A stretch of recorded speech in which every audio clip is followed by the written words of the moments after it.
Yeah, I'm gravely concerned by all of this, to be honest, following on from the last questions. I think any new zonings should be, in fact, I think the entire public land bank, the entire zoned land bank should be in public ownership. So if we need to zone more land, it should all be owned by the local authorities or by the state in some shape or form, so there can't be speculation. There's absolutely nothing in you've said to give us any comfort that there won't be rampant speculation. As soon as this land is zoned, assuming it's in private hands, its value immediately is going to go through the roof. You're going to be enriching people.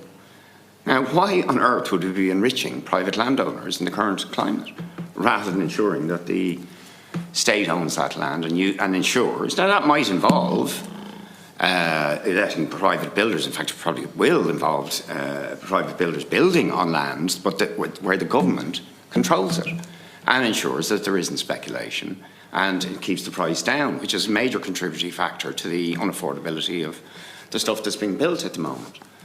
I would also like to have, now maybe these are available, but the Minister can point me to where they are. Can we just have the basic facts and figures about how much zone land is currently there, how many planning permissions are unactivated, because from what I can see from your guidelines, the reason you're saying we need local authorities can go 50% beyond the baseline is not because in many cases there isn't enough zoned land, but it is because the zoned land has unactivated permissions. In other words, there's already people speculating on it. So what you're saying is, well, we'll zone more, but potentially just extending the problem. So we need like the evidence for all of this. In Dún Laoghaire, they were discussing that there is 9,000 unactioned permissions in Dún Laoghaire, right, which would be sufficient to meet the housing needs of the county. So there isn't actually any need for any rezonings. Now, I'm not saying we shouldn't rezone, by the way, but I'm absolutely against us just willy-nilly rezoning if it's just going to enrich private owners of land, but not guarantee housing delivery or affordable housing delivery, and potentially be another area of speculation. So what do you say? And can we have the hard evidence about this, about how many permissions there are, how much zoned land there are, how many units that could deliver, how much of it is unactioned? We need, you know. No, Deputy, I'm happy to get that for the committee, and I will get that for the number of unactioned planning permissions and the amount of zone land across the country. Across Dublin, it's about 44,000, but I don't have the figure for where there is existing plannings, but where there's not works ongoing or haven't commenced. I don't have the figure for the wider country at the top of my head, but I will certainly get it, and the amount of land that's owned as well across the country. I'll get that sent to the committee.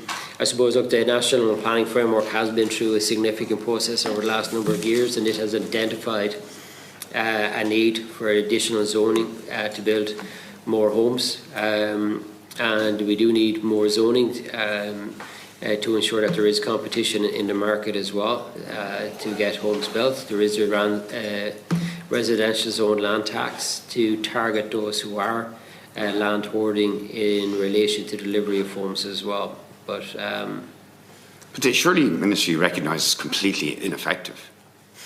The residential zoned land tax has been completely ineffective. There's 44,000 in Dublin. Right? And that figure hasn't changed much in quite a few. I remember there was a figure about 50,000, so it's now 44,000. Right? And that was quite a few years ago. So there's rampant land hoarding and land banking going on. And the potential for us, and who is even going to decide like what land is, you know, at local authority level? Who will be making the recommendations? Who's lobbying for particular lands to be rezoned?